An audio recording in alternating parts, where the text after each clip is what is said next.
Olá, a pele é o maior órgão do corpo humano e ela representa cerca de 15% do seu peso. Ela também funciona como uma proteção, inclusive para evitar a entrada de micro-organismos indesejáveis. Por isso, a gente precisa aprender a cuidar o máximo possível da nossa pele, da saúde da nossa pele. E para nos orientar melhor sobre esse tema, eu converso hoje com um grande especialista da Sociedade Brasileira de Dermatologia, o Dr. Luiz Gameiro.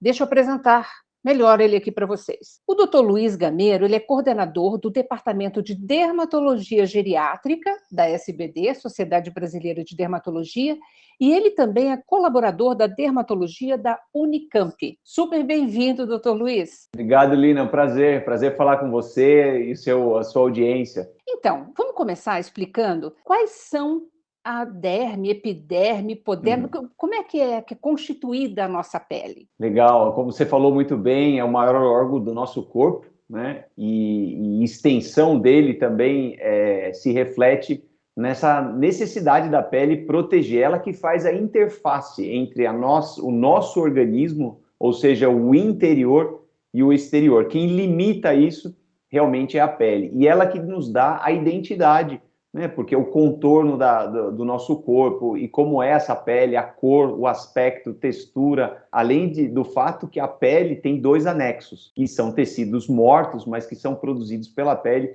e têm inúmeras funções, que é o cabelo e as unhas. São anexos, porque eles são tecidos que já não são vivos, né? É de queratina, então a gente corta o cabelo e corta as unhas, e não dói, obviamente, porque é um tecido morto.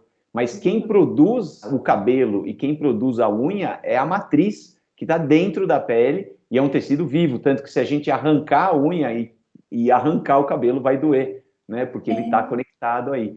Então é muito interessante. A pele é dividida basicamente em 3 camadas, de uma forma didática: epiderme, aquela que está em cima, aquela camada que é a capa da nossa pele, a camada da derme, que é intermediária, onde tem principalmente aí o colágeno, tem a raiz do pelo que está inserida, as glândulas, né, sebáceas, sudoríparas, vasos sanguíneos, nervos. A nossa pele ela é repleta de nervos. É considerado o cérebro externo. É a pele que capta muitas das sensações do ambiente e transfere isso para o cérebro. Então, a nossa pele tem uma função muito importante na captação desses estímulos do exterior. E, além disso, nós temos a camada profunda, que é a hipoderme, que é a camada de baixo, que é um tecido gorduroso, fino, que sustenta a pele. Que analogia bacana essa que o senhor acabou de fazer. Me diga uma coisa, é fato que nós temos mais de 3.000 problemas, doenças, que podem afetar a nossa pele? Sem dúvida, mais de 3.000 doenças de pele que o ser humano pode ser acometido. Então veja que é uma complexidade tremenda. Interessante você colocar isso, eu gosto de explicar como um funil,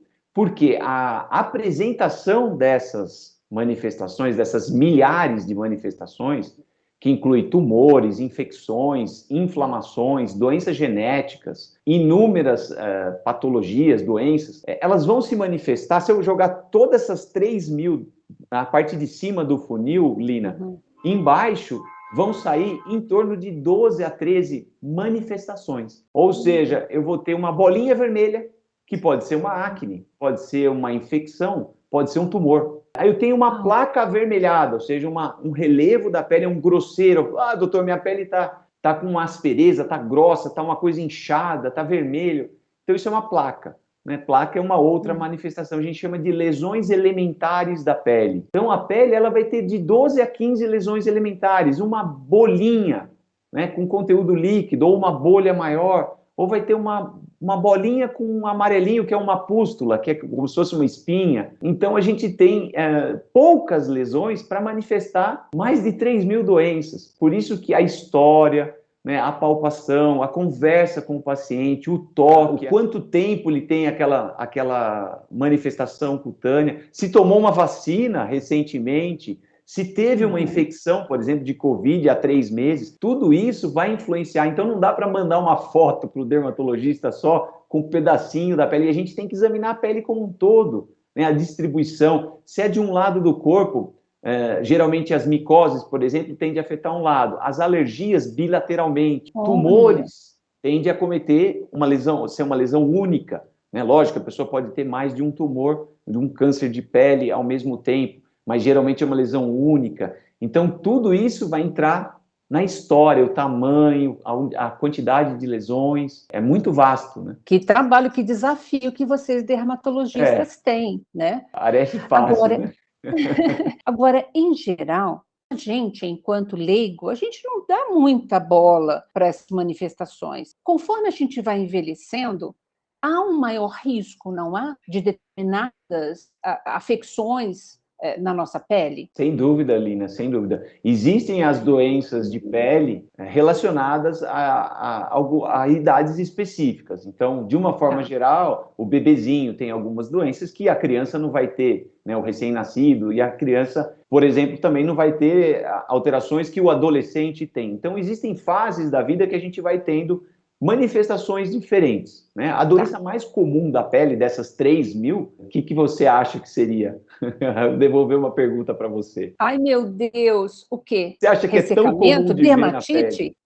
Dermatite? É uma das mais comuns, a dermatite, mas a mais comum de todas é acne, espinha. Quase metade da população adolescente vai ter um cravo, vai ter uma espinha, uma lesão de acne. Né? No mundo, a acne é a mais comum. Mas, então, tem algumas que são relacionadas a idades específicas, mas o que a gente sabe é que com o envelhecimento, então, depois que a pele já amadureceu e a gente atinge a maturidade mesmo, principalmente a partir dos 50 anos e 60 anos de idade, começa a ver diminuição dos mecanismos de produção, proteção e manutenção da pele. Então, a pele vai ficando mais exposta a doenças. 2 tipos de doenças são, basicamente, as mais frequentes. Primeiro são as infecções e a segunda são os tumores. Então, essas duas, infecções e tumores, são as que vão aumentando de uma forma considerável a partir da idade da senescência, da idade idosa, se a gente considerar a partir dos 60 anos. Apesar que eu considero idosos quem tem acima de 80, porque hoje 60, 70 estão todo mundo aí trabalhando ativo, né? É verdade, mas aí começa a aparecer esses 2 problemas, que a gente chama de imunossenescência. Então, o sistema imunológico ele fica mais, vamos dizer, deprimido ou mais preguiçoso. Como ele fica preguiçoso, ele é o guardião,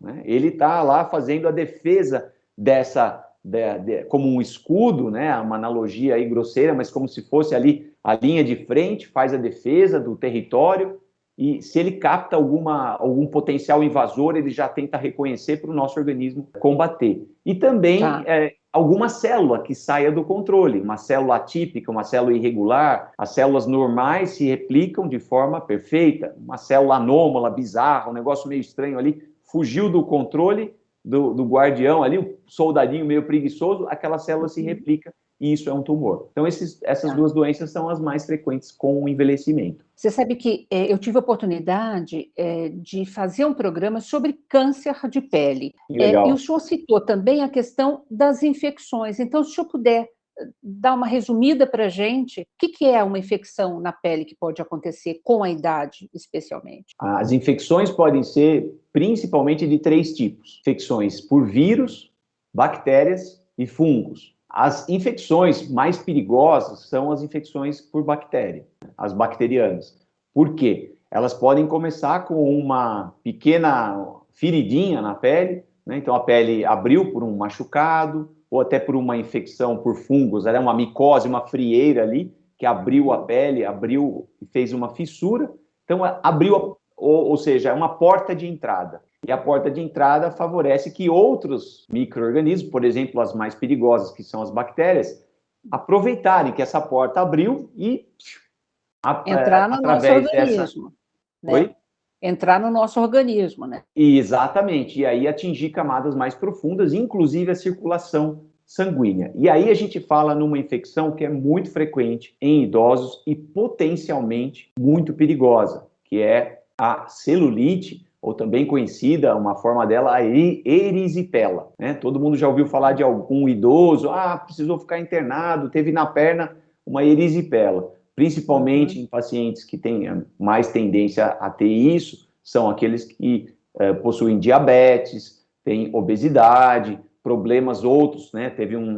Toma remédios como cortisonas, que são os corticoides, que deprimem um pouco mais o sistema imunológico, mas uma bactéria que está ali na pele, convivendo, a gente tem inúmeros micro-organismos convivendo na flora natural da nossa pele, que a gente chama de microbioma, né? Um microbioma da pele. São todos aqueles micro-organismos, fungos, vírus e bactérias, eles estão em equilíbrio, né? Então existe uma função importante que eles até evitam que outras bactérias invadam ali e perigosas possam causar uma infecção. Mas as bacterianas são as mais frequentes. E nos idosos, as bacterias são as mais perigosas, principalmente essa que é relacionada à erisipela. Mas uma dermatite, né, uma alergia, pode, quando ela está só vermelha, a pele está íntegra, tudo bem. Quando essa pele perde a sua integridade e forma uma ferida aberta, então aí já pode estar o começo de uma infecção bacteriana que a gente chama de impetigo, muito comum em criança também,